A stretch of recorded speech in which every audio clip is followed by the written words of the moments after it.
Hi friends, star Kannada ಚಾನೆಲ್ನ daily ಅಪ್ಡೇಟ್ಸ್ಗಳಿಗಾಗಿ subscribe ಮಾಡೋದನ್ನು ಮರಿಬೇಡಿ. ಹಾಗೆಯೇ ಪಕ್ಕದಲ್ಲಿರುವ ಬೆಲ್ ಬಟನ್ ಅನ್ನು ಒತ್ತಿರಿ. ನಾವು ಅಪ್ಲೋಡ್ ಮಾಡುವ ಎಲ್ಲ ವಿಡಿಯೋಗಳು ನಿಮಗೆ ಬರುತ್ತದೆ. ಭಾರತದ ಹೆಮ್ಮೆಯ ಪುತ್ರ ವಿಂಗ್ ಕಮಾಂಡರ್ ಅಭಿನಂದನ್ ಅವರನ್ನ ಪಾಕ್ ಸೇನೆ ಬಂಧಿಸಿ ಮೊನ್ನೆ ರಾತ್ರಿ ಬಿಡುಗಡೆಗೊಳಿಸಿತ್ತು. ಭಾರತಕ್ಕೆ ವಾಪಸ್ಸಾದ ನಂತರ ದೆಹಲಿಯ ಆಸ್ಪತ್ರೆಯಲ್ಲಿ ಅಭಿನಂದನ್ ಚಿಕಿತ್ಸೆ ಪಡಿತಾ ಇದ್ದಾರೆ. ಈ ಸಂದರ್ಭ ಪಾಕ್ನ ನೀಚ ಕೃತ್ಯವನ್ನ ಬಯಲು ಮಾಡಿದ್ದಾರೆ ನಮ್ಮ ವೀರಯೋಧ ಅಭಿನಂದನ್. ಪಾಪಿ ಪಾಕಿಸ್ತಾನ ಶಾಂತಿಯ ಮಾತುಗಳನ್ನ ಆಡಿ ಅಭಿಯಿಂದ ಒತ್ತಾಯಪೂರ್ವಕವಾಗಿ ಪಾಕಿಸ್ತಾನ ಒಳ್ಳೆಯದು, ಇಂಡಿಯಾ ಮೀಡಿಯಾ ಕೆಟ್ಟದ್ದು ಅಂತ ಹೇಳಿಸಿ ವಿಡಿಯೋ ಮಾಡಿ ಕಳಿಸಿತ್ತು.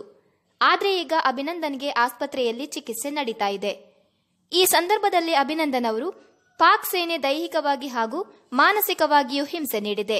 ಭಾರತದ ಸೀಕ್ರೆಟ್ ಮಾಹಿತಿ, ಆಯುಧಗಳ ಬಗ್ಗೆ ಪಾಕ್ನ ಅಧಿಕಾರಿಗಳು ಕೇಳಿದ್ದರು. ನಾನು ಹೇಳಲು ಒಪ್ಪದೇ ಇದ್ದಾಗ ಮಾನಸಿಕ ಚಿತ್ರಹಿಂಸೆ ನೀಡಿದ್ದಾರೆ ಎಂದು ಅಭಿನಂದನ್ ಸತ್ಯ ಬಯಲು ಮಾಡಿದ್ದಾರೆ.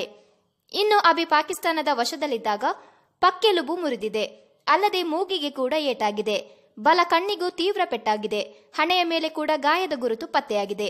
ಅಭಿ ಪಾಕ್ನಿಂದ ಹಿಂಸೆಗೆ ಒಳಗಾಗಿದ್ದಾರೆ ಎಂಬ ಸತ್ಯ ಕೂಡ ವೈದ್ಯಕೀಯ ತಪಾಸಣೆ ಸಂದರ್ಭ ಬೆಳಕಿಗೆ ಬಂದಿದೆ. ಇನ್ನು ಅಭಿಯನ್ನ ಎಂಆರ್ಐ ಸ್ಕ್ಯಾನಿಂಗಿಗೆ ಒಳಪಡಿಸಿದಾಗ ಅವರು ಬೆನ್ನುಮೂಳೆ ಮತ್ತು ಮೆದುಳಿನ ಗಾಯಗಳಿಂದ ಬಳಲುತ್ತಿದ್ದಾರೆ ಎನ್ನಲಾಗಿದೆ. ಅಭಿನಂದನ್ ಅವರನ್ನ ಇನ್ನೂ 2 ದಿನ ಆಸ್ಪತ್ರೆಯಲ್ಲಿ ಅಬ್ಸರ್ವೇಷನ್ನಲ್ಲಿ ಇಡಲಾಗುತ್ತೆ ಅಂತ ಕೂಡ ವೈದ್ಯರು ತಿಳಿಸಿದ್ದಾರೆ. ಆದಷ್ಟು ಬೇಗ ನಮ್ಮ ವಾಯುಪುತ್ರ ವೀರಯೋಧ ಚೇತರಿಸಿಕೊಳ್ಳಲಿ. ಹಾಗೆಯೇ ನೀಚ ಪಾಕ್ಗೆ ಸರಿಯಾಗಿ ಬುದ್ಧಿ ಕಲಿಸುವ ಸಮಯ ಬಂದೇ ಬರುತ್ತೆ. ಅವರ ಕತೆ ಮುಗಿಯುತ್ತೆ ಅಂತ ಹೇಳ್ತಾ ನಿಮ್ಮ ಅನಿಸಿಕೆಯನ್ನ ನಮ್ಮ ಕಮೆಂಟ್ ಬಾಕ್ಸ್ನಲ್ಲಿ ತಿಳಿಸಿ. ಹಾಗೆ ಸ್ಟಾರ್ ಕನ್ನಡ ಚಾನೆಲ್ನ ಸಬ್ಸ್ಕ್ರೈಬ್ ಮಾಡೋದನ್ನ ಮರಿಬೇಡಿ.